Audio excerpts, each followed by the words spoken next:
something that people don't understand is that all these features can be enabled or disabled. Can you repeat it just to make sure people understand? It could be enabled or disabled. Perfect. At the user's choice. Get drunk, and she really wanted me to play music, stuff that didn't really make sense. But there was pop music because I was doing a wedding. So, and at one point, she even brought her son, like trying to get me with the sentiments, like my son would like to listen to that music. Look at him. She was literally trying everything she Every could. trick in the book, yeah. Look, the poor Billy, he wants to listen to that song. I said, oh, wow, okay, we're there now. To the extent to what people are sometimes doing in weddings, like try to get you with They try emotions. everything. Yeah. Like the request selling is unbelievable as a song. Every time I'm gonna see the try everything. CDJ-1500X, I'm gonna think of Little Billy.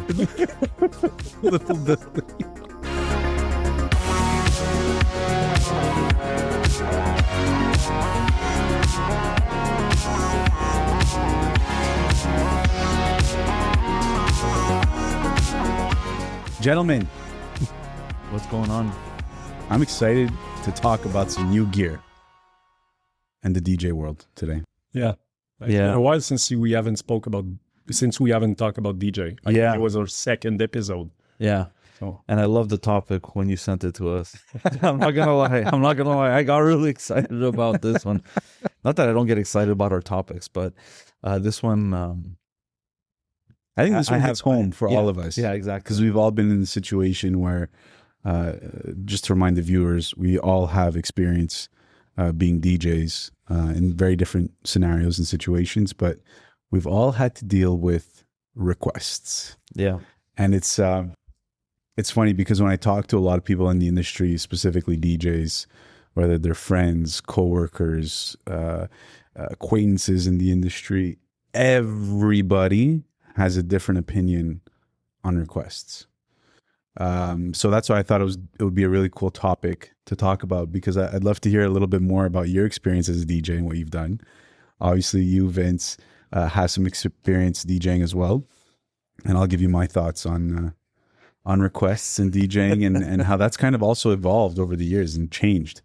And we'll obviously talk about what's on the table in front of us. And it's always exciting to talk about brand new gear that's been just released. Yeah. So I'm excited for this one. Yeah. So am I. And it is a topic exactly like you said. I have a very 50-50 opinion on DJ requests.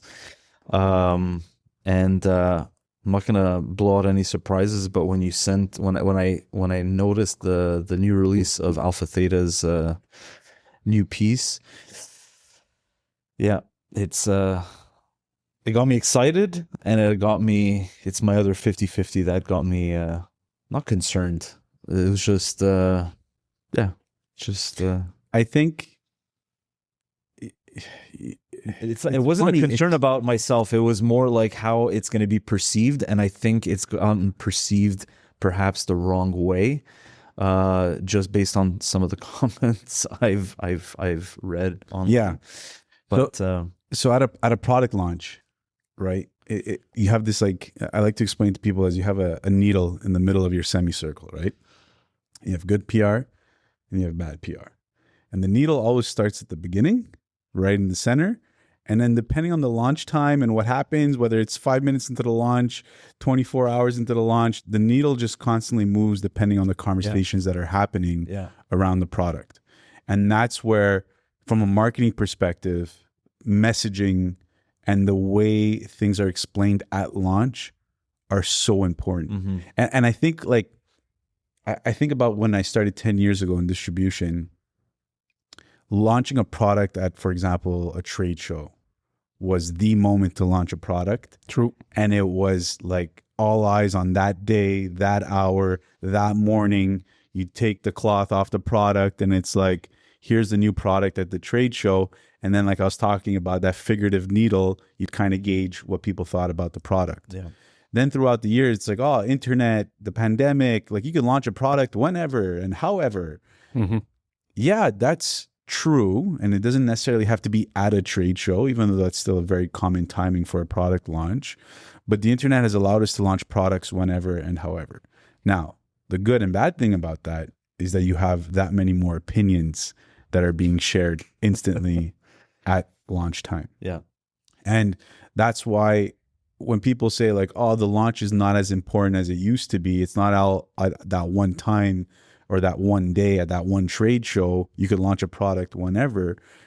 No, I still believe that that launch day is still really important, and the messaging and how you're explaining the product and its features are crucial, because the eyeballs are still going to be on the product at that launch time. Yeah. And the fact that they're launching them, I wouldn't call them soft launch but not at trade shows, like an online launch, or basically they launch it somewhere with a certain amount of people in person, but like they're doing it live on streaming, or this is where you open the floor to keyboard warriors, like people who are just basically they just talk shit about the product, because and this can go in a downward spiral from there, 100%. or an upward spiral, basically. Yeah, and you have like literal online communities that are like just waiting to bash on a product true. or a brand, and like you've got the brand loyalists that will defend it for whatever XYZ reason, and you have those like the haters that are just going to hate on a product, and it's going to happen at every single launch and every single brand and every single product. It's the way that the messaging is delivered clearly with an extreme amount of clarity at launch that is crucial for product success. Mm-hmm. And what we have in front of us here is the CDJ-1500X from Alpha Theta. Talk to us about it a little bit, because that's centerpiece in our studio right Absolutely. Now. And I have to say, like the reviews about the hardware itself were amazing. Like people are excited about this. It's at a lower price point than the flagship CDJ-1500X. Obviously some features have been altered or changed just because of the price point, and we'll get into that a little bit. But there is one feature called CoBeat, which actually has to do with requests, funny enough. And we'll get into CoBeat and what it is in just a little bit. But what I'd like to do, if you guys allow me, is I just want to talk a little bit about the differences between this unit and the CDJ-1500X. So the most obvious thing is the screen. So the screen size is exactly the same as the CDJ-1500X, which is incredible because you have so much real estate to view your tracks, alter your playlists. One thing you couldn't do on players before was actually change your playlists. So edit the order of songs and whatever. Now you can do it on the unit itself. So you have your workstation in front of you and you're able to make all these changes on the fly. There's a lot less physical buttons on this unit compared to the CDJ-1500X. Again, price point thing. You still have all the features of those physical buttons, but now you've got to go through the screen to enable them or disable them. The actual dimensions of the unit are smaller, so more compact. The jog wheel is a little bit smaller. Less silk screening on the actual unit itself, so it's a lot cleaner, if you want to call it that. The buttons, so like for example, the hotkey buttons all below the screen are a little bit different than the CDJ-1500X. And you'll notice one major difference is the location of the USB ports. So on the CDJ-1500X and all flagship players before that, most of the ports were on the side of the screen. Yeah, like here or here. Exactly. So traditionally, a DJ would walk up to the DJ booth, plug in their USB stick, or even previous flagship units had a memory SD card slot, and you'd put your unit, your USB in, play your set. Next DJ would come in, take out the USB stick, put in their own. But what was happening is when you had multiple DJs or multiple CDJs, and you could plug in your USBs wherever you wanted to because they're all linked, it would happen where the DJ would take out the wrong USB. And for that reason, on the CDJ-1500X, there was a buffer built into the memory so that if your USB stick was pulled out, at least you can finish the track, figure out what your redundant solution would be, plug in another USB or tell the guy, hey, give me back my USB, figure it out. But at least you had that track buffer now. Yeah. By changing the location of the USB ports now to the front of the unit, okay, you'll notice there's like a, traditionally where the CD slot used to be, that actually helps for a lot of different reasons.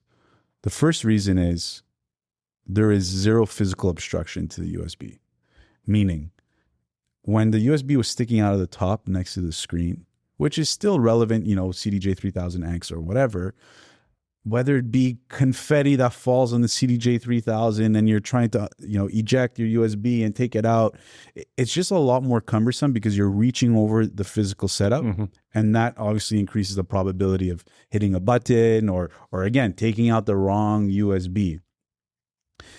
It could be stagehands that are changing decks up or whatever. Yeah. Again, there's just a physical probability of hitting that USB. Or break it. Or breaking it. There's so many things that could go wrong. Now by having it inside the unit, or recessed, that's the right word, thank you, recessed inside the unit, you can't physically hit the USB anymore. Like it is recessed.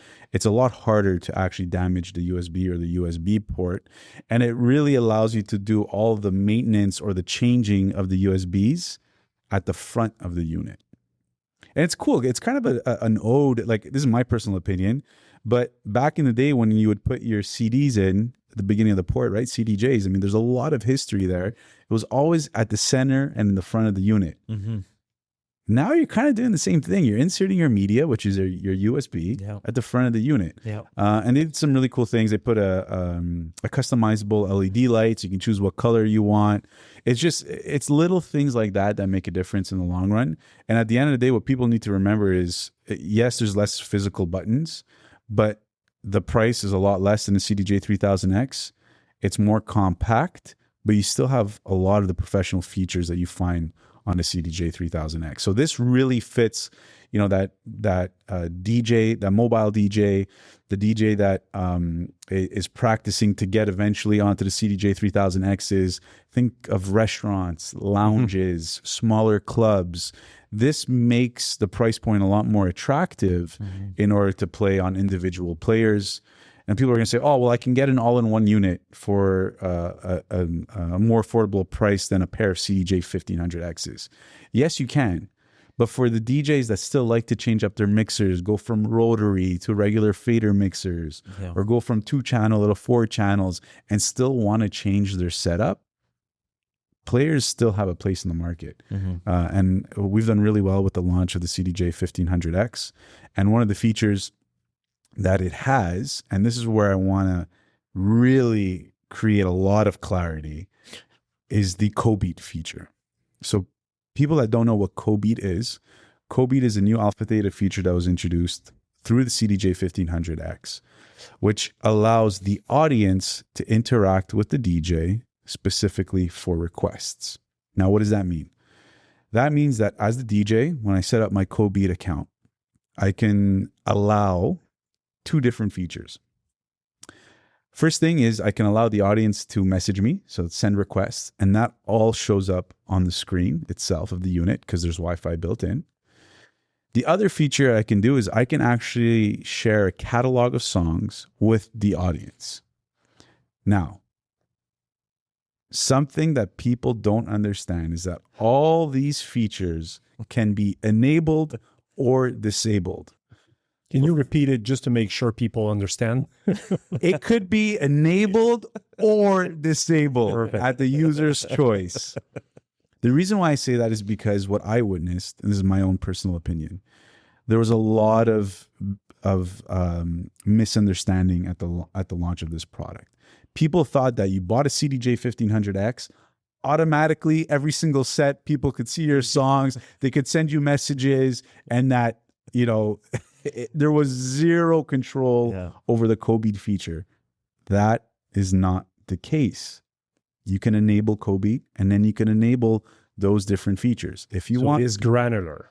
It is granular. If you want people to send you messages, you could enable or disable. It's literally one touch of a virtual button. Enable messages, disable messages. And you can do this directly on the unit or on your phone. Or Correct. The other thing about the music catalog sharing, okay? they're not getting access to your entire library. You as the DJ can control which catalog or playlist, which playlist they have access to. And now when I say playlist is, yes, you can allow them to see a full playlist. You can also allow them to see just 20 songs that you add to that special CoBeat folder. So they're not getting access to all their music. They're not stealing your special tracks. You still have full control as a DJ. And there's pros and cons to CoBeat. Like there's people that are for it and there's people that are against it. I'm going to be extremely controversial and say that I absolutely love this feature. And I'm not just being a brand loyalist. I actually see a lot of value in this. True. And I think there's a lot of different things that can happen to the feature in the future, which I'd like to see. Again, my own personal opinion. And we'll talk a little bit about that in a bit. But CoBeat could be enabled and disabled by the user and be fully controlled. If you don't want to ever enable CoBeat, that's fine. That's just a feature that the unit has. Yeah. And that's the message that I want to get across today, is that CoBeat can be enabled or disabled by the user to the user's liking. But I see a lot of positive because I've been to weddings. So I'm not going to talk about my personal experience as a DJ because I was in a restaurant and we'll talk about what we think about requests after. But on a technical standpoint, I've been to some weddings where the DJ had literally a book on the table and you could do requests, or you would write a request on a piece of paper. I mean, we're in 2026, piece of paper, we're working with iPads here. I mean, it's archaic. It's archaic. Yeah, that's the word I was looking for. So the fact that you can now share a list of songs, not the whole playlist, just I want to share those 1,500 songs with the audience and they can do requests directly from their phone, is pretty cool. Yeah, like a request list, playlist. It doesn't even have to be their entire catalog, or it doesn't even have to be their set for that night. It could just be a list of songs that is a request list. Yeah, 100%. It could be whatever just, they want. Like in the wedding industry specifically, and I used to be one of those people, I used to literally have a binder with loose leaf in it, have my logo in the front of the binder, and I would have all past events in there. So not only can people look at what people have requested, but as a DJ, inherently, what we do is we try different songs to see how people react. We're already doing that without knowing. Yeah. So why would we guess and estimate what's going to work when someone is literally telling you, if you play this song, I will grab my 5 friends and come onto the dance floor and make it that much better. That's my personal view of requests. The first thing I tell my clients when I meet with them is, guys, I love requests. Doesn't necessarily mean I'll play all the requests.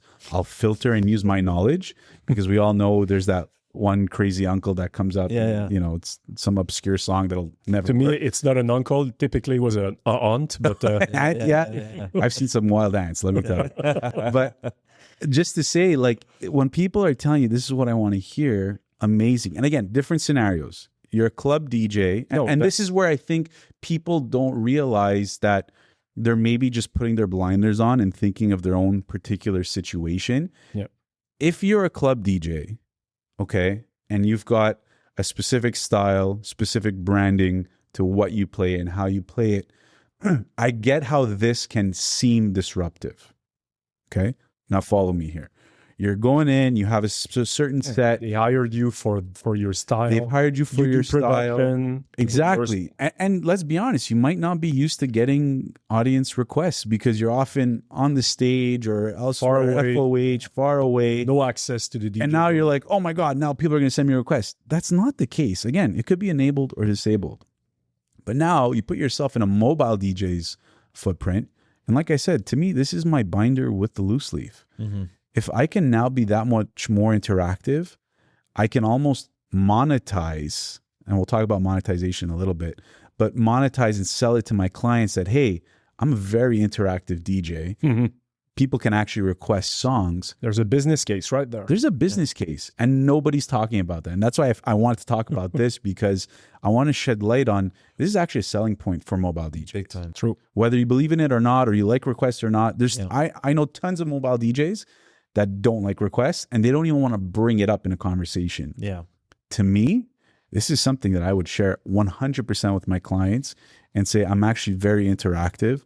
I love requests. We can do something really cool and have a QR code, which is how this works, by the way. So you scan the QR code and then it brings you to your CoBeat session. Okay. And that's where people can create a profile and see your songs or send messages, again, to the DJ's liking, enabled or disabled. But it's something that I think will take off eventually. And as a mobile DJ, I'm going on a rant. I'm getting heated now. I'm sorry. No, I see it. I apologize. I'm getting passionate. It's okay. about You this. haven't rented in a long time. So No, but the thing is, like, at events, and let's all be honest, there's also a movement where people are trying, or club owners or DJs or even events and venues are trying to get people off their phones. Okay. True. Yeah. This is happening. I believe in the movement. I love to see a dance floor where people are just dancing and enjoying the moment. There's actually a nightclub in Montreal called Stereo. Stereo does this very well. Like the phones are now banned from the exactly. dance floor. Now, I will say that's the minority of situations, right?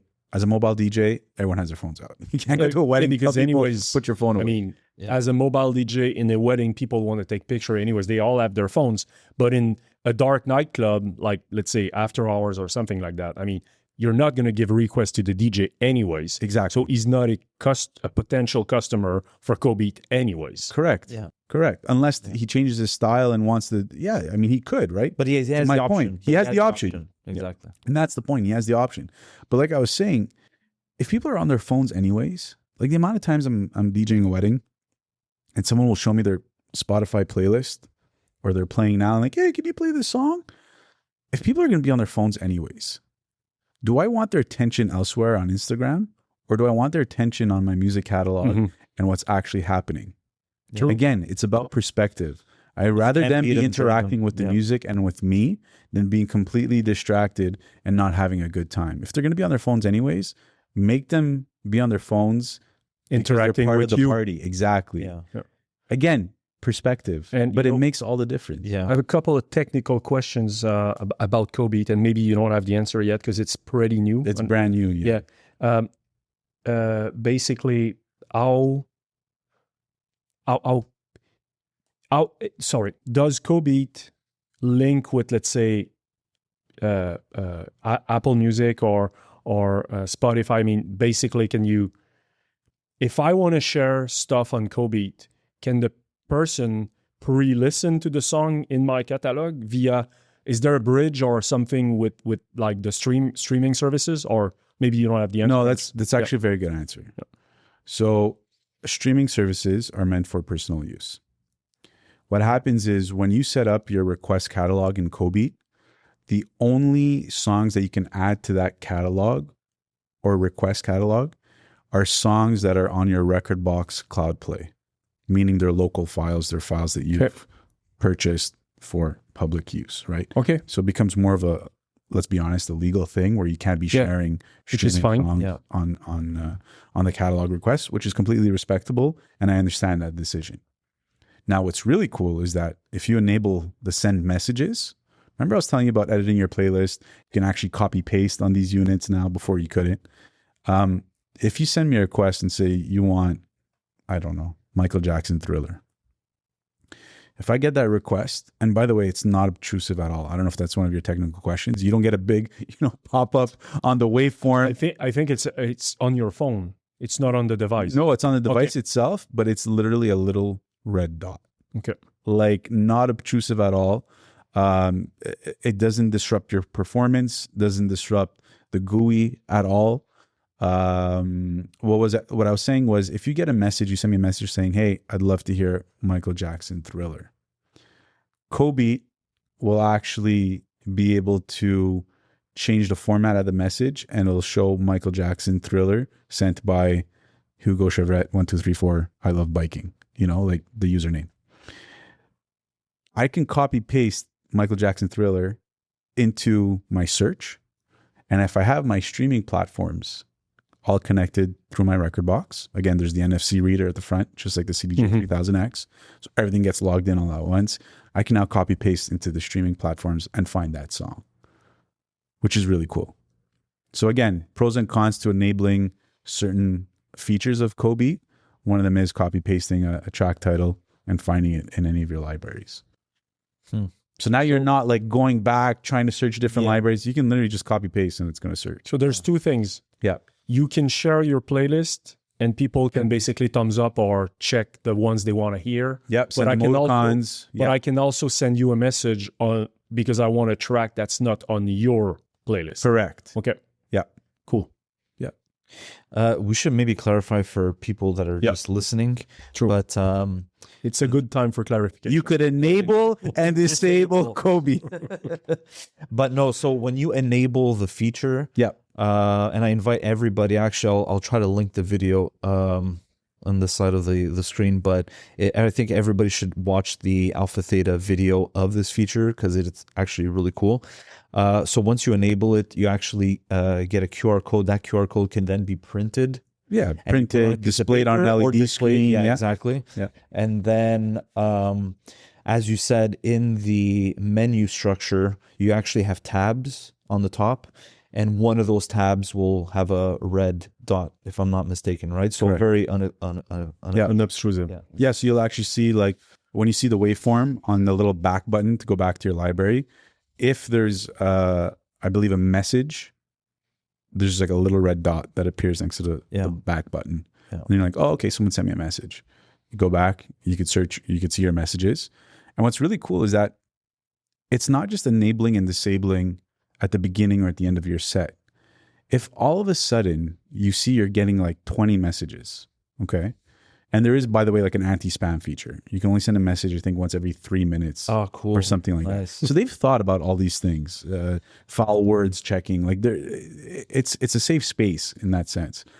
But let's say you want to disable because, you know, you've played your requests and now you really want to just play your own stuff. Yeah. Like I said, it's literally the tap of a button to disable the message feature.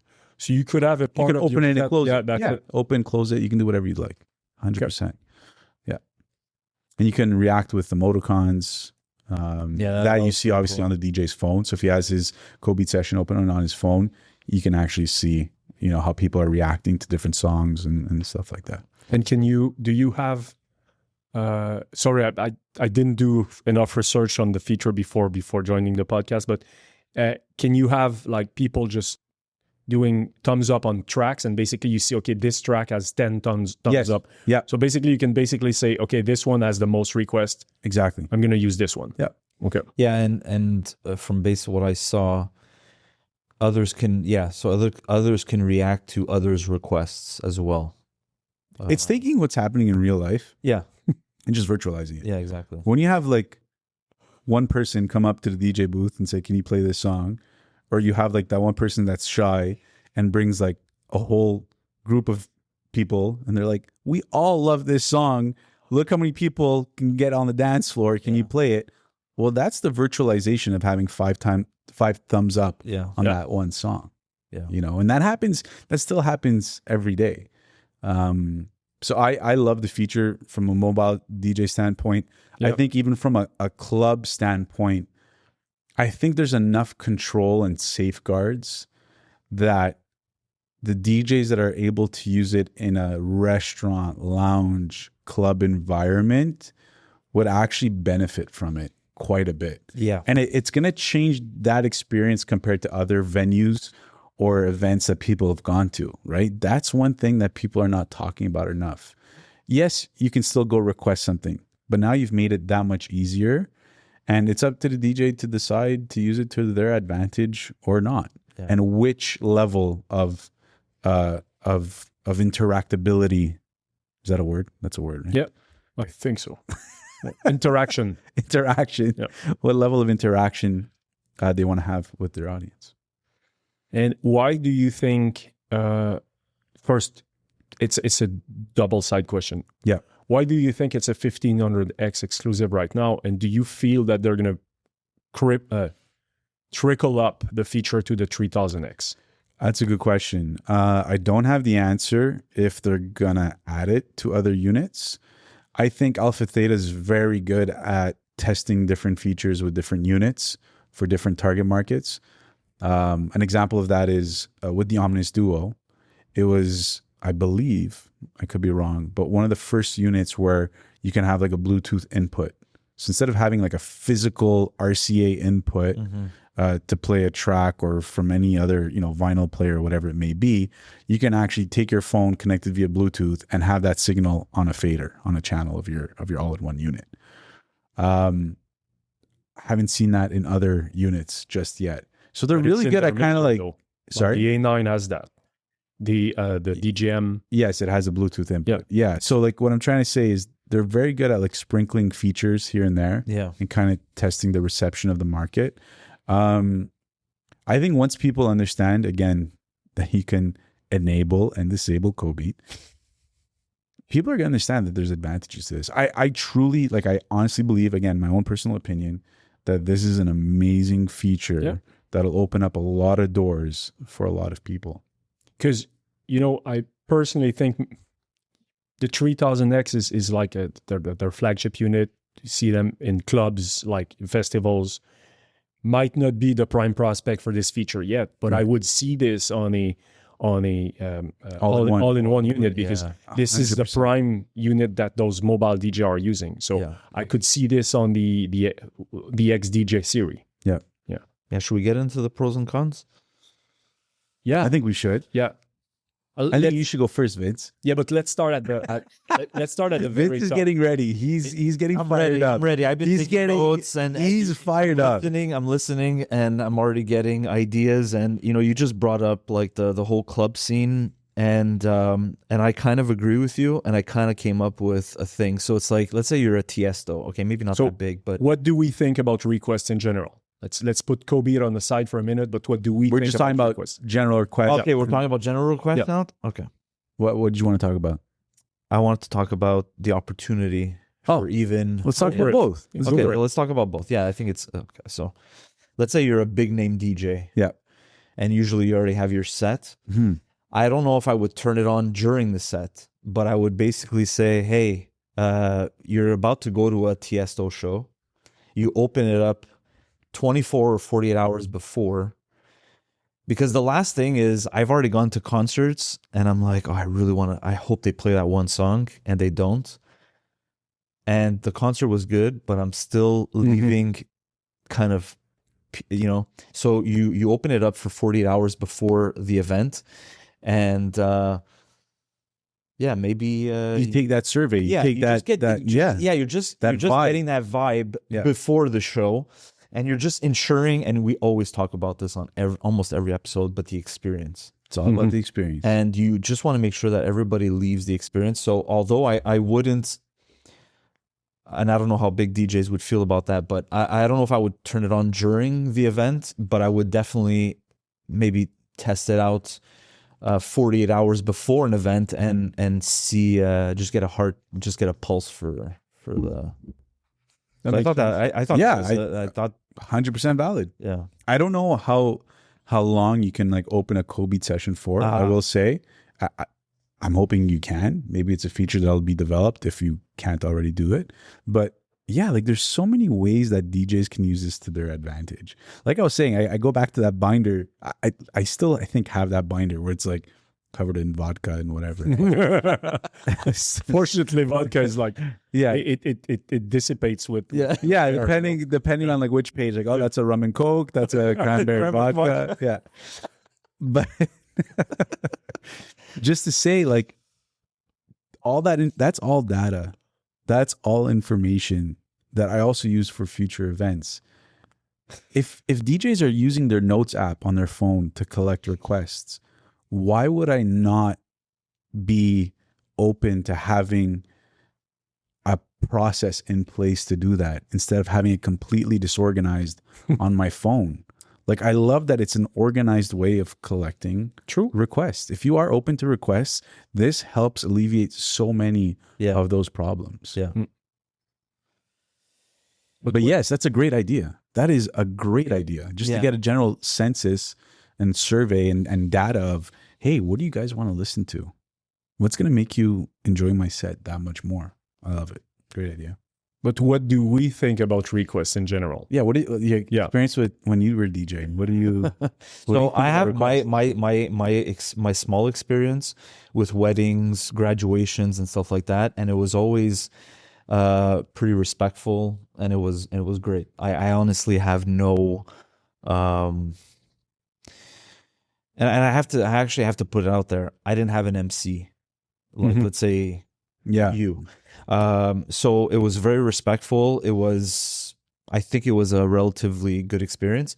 However, I did spend a lot of time at my uncle's club in the East End, and I DJ'd there once, but I always was there. And for him, first it was a club where people would gather to meet, and it was like a dating thing, right? It was just it was a club, and I'll call it the Select in the East End. Yep.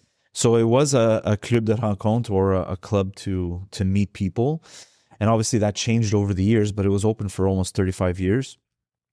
And my uncle always told me, he's like, and that's why he also DJ'd as well as the other DJ, and they would alternate during the night. And even though he was the general manager and then the owner, but his goal was, Vince, there always needs to be people on the dance floor, always. Yeah. And he never wanted to see like a wave of people just getting off the dance floor. And I was always there at the booth, and there was always requests, and sometimes it got a little annoying, especially when they're a little bit tipsy at the end of the night, like you said, and they're just breathing down your neck all the entire time. And that, I think, is the only reason where I think the CoBeat is taking the digital age to that, whereas those keyboard warriors, like you were saying before, where it's like they're just ready to prance on something. I don't think it would happen often, but I can definitely see one of those disgruntled guys at the end of the night or whatever, just constantly like just messaging. But hence the reason why there's a limit, and there's a spam filter and on and off, right? And I don't think it would be. I think the advantages outweigh that disadvantage, to be honest with you, because to your point, it's that interactive interaction or interactability. Yeah. I'm inventing a word. I don't know. Yeah. We'll check but it's after. that interaction you're getting with the audience, distracting them or bringing their focus to the event, and instead of watching a soccer game or during the World Cup or whatever, you know what I mean? Like it's really connecting more people together, and again, liking and seeing what people like. Oh yeah, I completely forgot about that song. It would be a perfect song to play tonight, and then getting everybody engaged. And that's I just thought about another plus or another nice feature about that is it's probably preventing a lot of vodka to spill on players, right? Because you always have that tipsy guy coming for every all the time. So I was laughing before, but you're like, we're like rum and coke, vodka. I don't know what the hell this is. Beer. And it's and it's just like like you said, So maybe they did that because they wanted to save the platters, man. It's true. Well, funny enough, one of the largest amount of RMAs we get for players is liquid damage. Of course. Because for your point, whether it's the DJ or people come out with requests or friends, I mean, there's always liquid being spilt in the DJ booth. Yeah. And this is one more. We moved the USB ports to eliminate physical problems with people hitting them, removing them by accident, whatever it may be. Now you're removing the danger of liquids. I like that. That's good. Yeah. They probably didn't think about that, but I thought about it. So you DJ'd in a restaurant, yes, and lounge. What are your thoughts on requests, and what's your experience with requests? So I was mainly playing in restaurants, but I did I think 2 or 3 weddings for friends. Okay. So I'm going to talk about the restaurant experience. It was a cool It is still open, but there's no more DJs now. But I was getting requests, let's say once in 3 sets or something like that, or maybe once or twice, like occasionally. And because of my style, I was playing like house, tech house, deep house. Obviously, there was most of the request was in that style of music, but there was the odd person coming and asking me a song that I don't even know, or completely out of the genre. Michael Jackson Thriller, not even the remix, like the original. I would obviously say no to that kind of request. But most of the requests, if I had the song and it was before streaming services, I would say if it fits in my set, I'm going to do it. And I was very polite, and everybody was always polite. Right. If it fits in my set, I can make it. And even sometimes if I thought that the request made sense, I would even move my set going in that direction and just play that song, because the person, like seeing a person like really enjoying his time, like with music you're playing is also very good for me. That's our job. That's our job. So I was not opposed to requests. Yeah. In clubs, like nightclubs or after hours, I'm completely opposed to requests, because they hire a guy, they pay him like a couple of $1,000 and sometimes even more to play his type of music. And even then, I mean, the DJ booth is not even accessible to me. So I'm not even going to ask for a request. Right. And I don't think it's a good thing to ask requests to an headliner.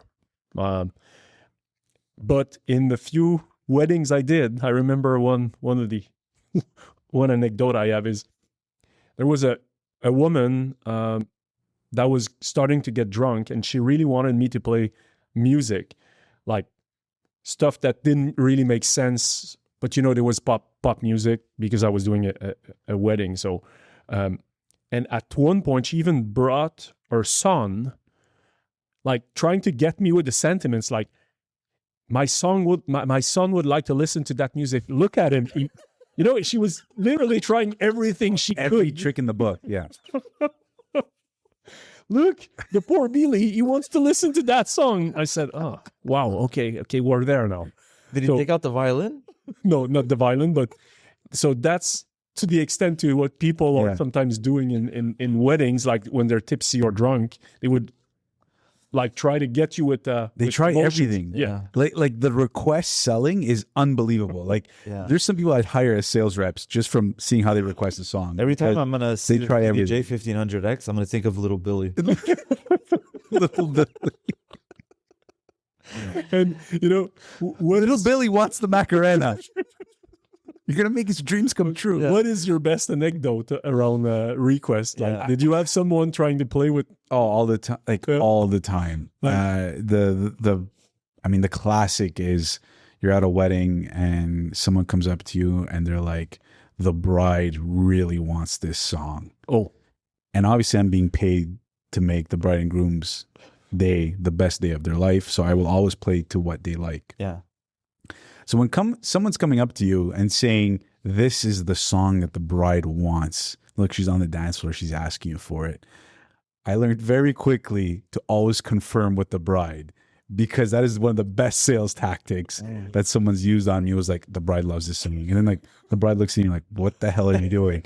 And you're like, okay, the bride did not want that song, but it worked, right? So that happens a lot of the times. And for that reason, this is a mobile DJ tip for the mobile DJs that are listening. When I meet with clients, not only do I ask for their requests, I also ask for their do not plays. Huh. And that's actually really important, because if the bride and groom or the client will tell me, I do not want to hear this song at my event because... Reminds me of my ex. Yeah, classic reason. Reminds me of my ex. This used to be someone's favorite song and I don't talk to them anymore. I don't want to hear it. Like, I've heard every reason why they don't want to hear a specific song. But the reason why I don't ask it is, number one, I don't want to ruin their day. So play it by accident, right? If I don't know, it's not the DJ's fault for playing a song, number one. Number two is when I have little Billy to the DJ booth saying they want to hear a specific song, well, I can very politely now change the conversation and say, I really appreciate your request, but the client has requested not to play this song. Or the client gave me is all the tracks he wanted, and the track that Little Billy's asking is not in there. Exactly. But the second you change the narrative and you're not the bad DJ saying, I don't want to play your request, to the client, and it's the truth, I'm not lying, the client doesn't want it and you're at the client's event, all of a sudden that resistance comes down, right? Like all of a sudden it's like, oh, okay, I get it. Client doesn't want it. I don't want to rub people the wrong way.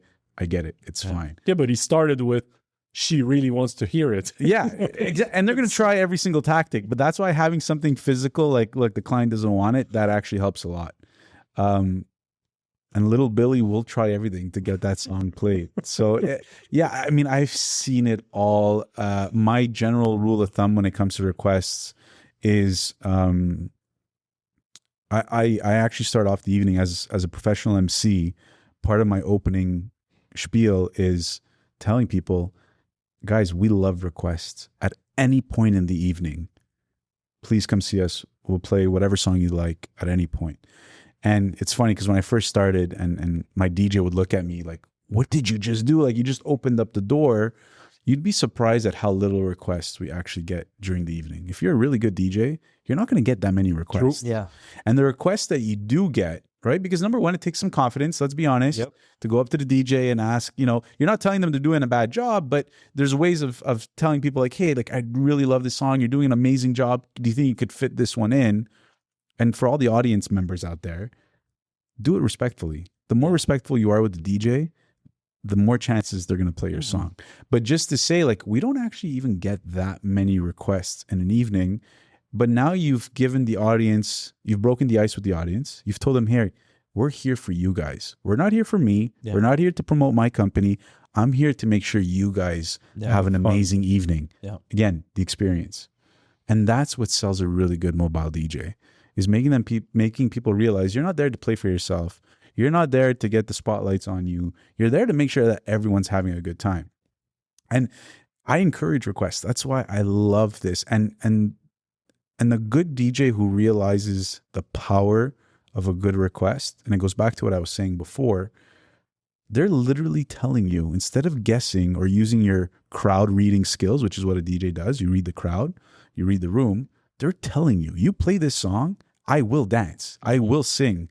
The more people dance, the more people sing, the better the party's going to be. Why would you say no to that? Mm-hmm.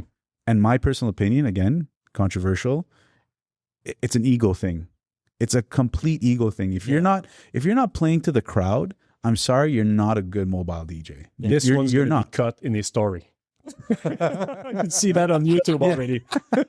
No, but it's true. If you are not playing for the crowd, whether you like the song or not, you're not a good mobile DJ. I'm sorry. I'm going to say it out loud. You're not. Yeah. You're there to make them happy. You were hired to make that room happy, or that client happy, that group happy.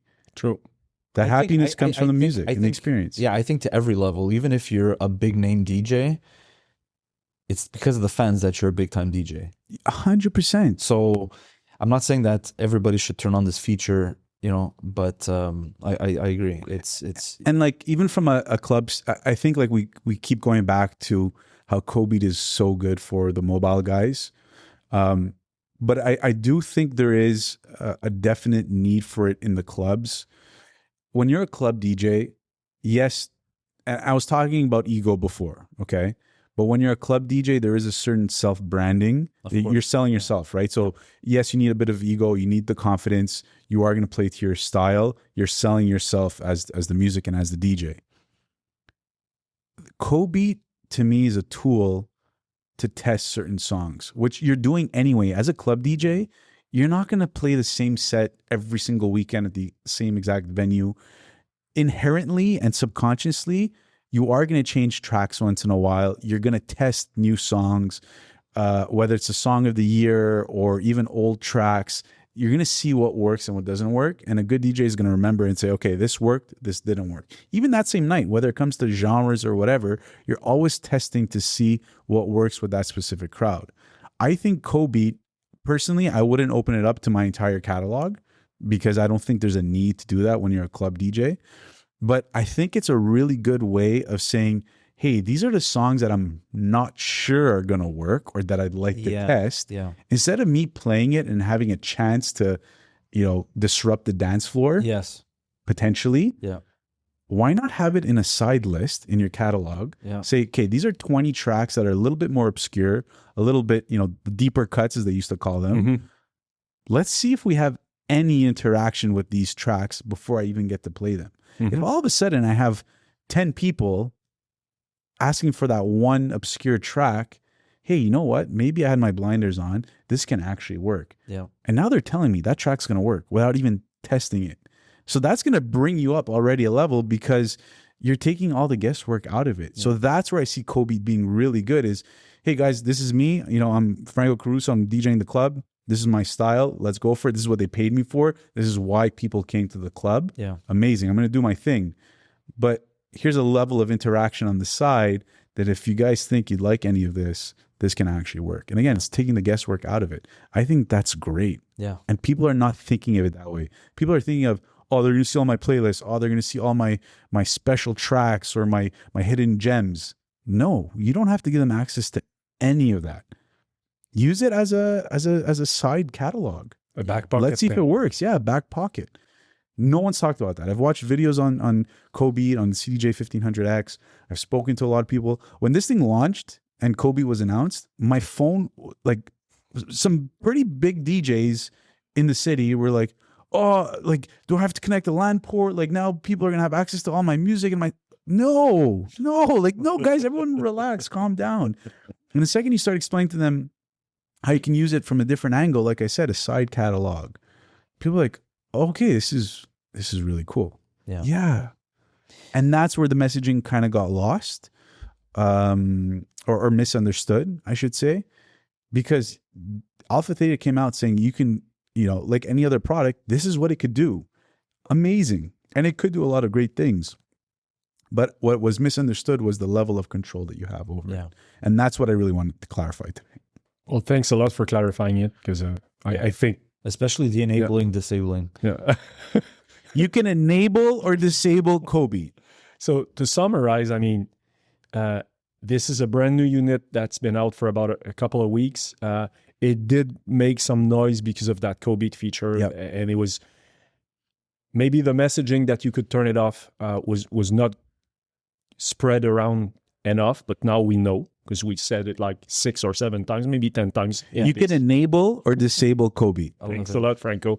But I mean, thanks for clarifying all this. I believe the messaging is now clear, and you know, can't wait to put my hands on it.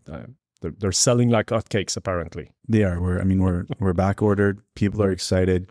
I think people are excited about getting all the pro features in a more compact, more affordable unit. And that's what people want right now. There's always going to be a space for the CDJ-1500X. Definitely features on there that are not on here that'll always be highly regarded and sought after. Again, it all depends on the market. But as a DJ that's getting into players, something at a more affordable price point with most of the features of the CDJ-3000X, I mean, I'm so excited to get those features in front of people that maybe couldn't afford it before. And it's just a great introduction without making that large investment or being unsure about it. So it's really exciting. And as you can tell, I'm very passionate about I can tell the industry. I can tell. I think we all can tell. But just coming back, even for people, I think you mentioned monetization, and I'm getting so many ideas. Yeah. So anybody who's looking at it and it's like, oh, maybe it's they're on their all-in-one and want to do the jump.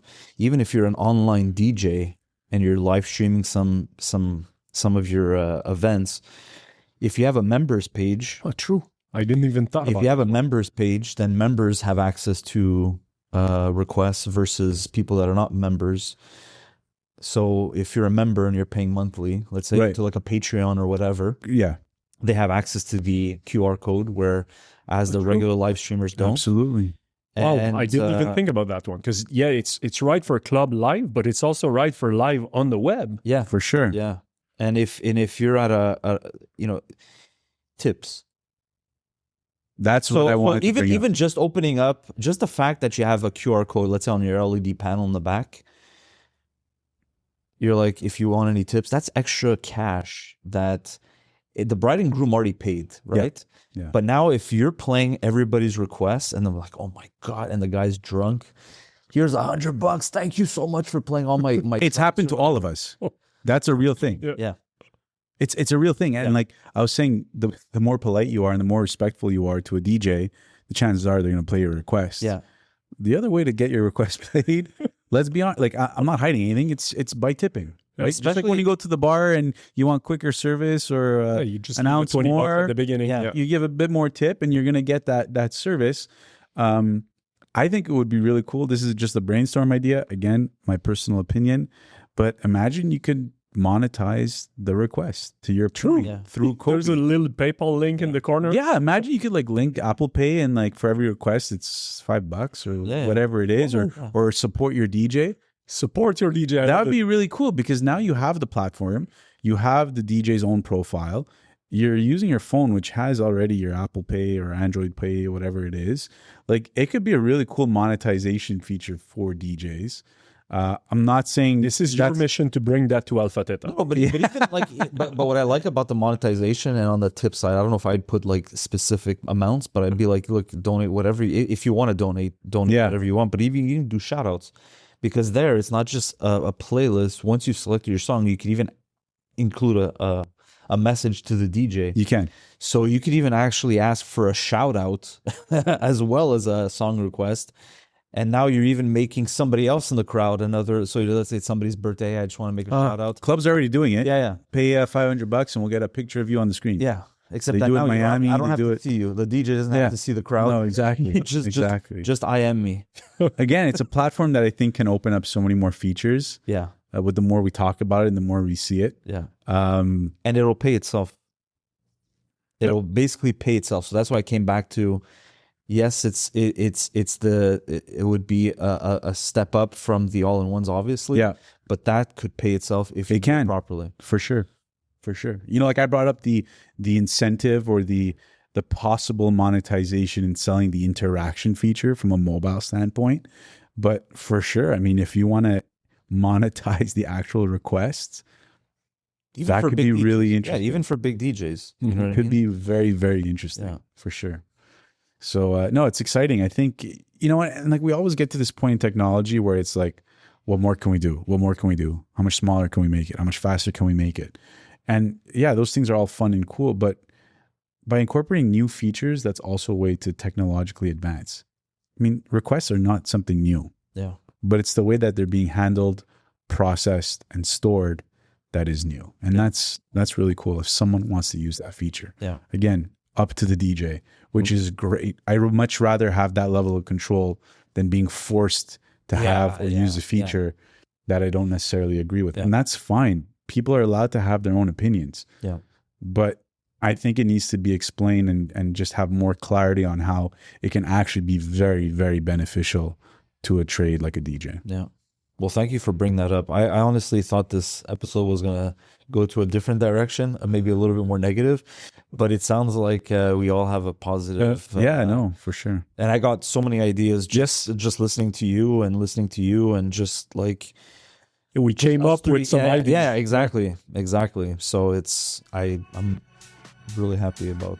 Yeah. So am I, and I think Little Billy will be very happy too to request songs. Yeah, I think it's gonna be great.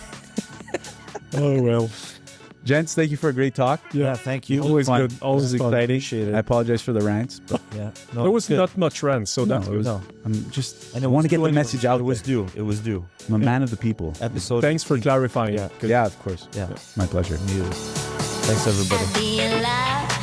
I'll be your sunshine. I'll be your love. I'll be your sunshine.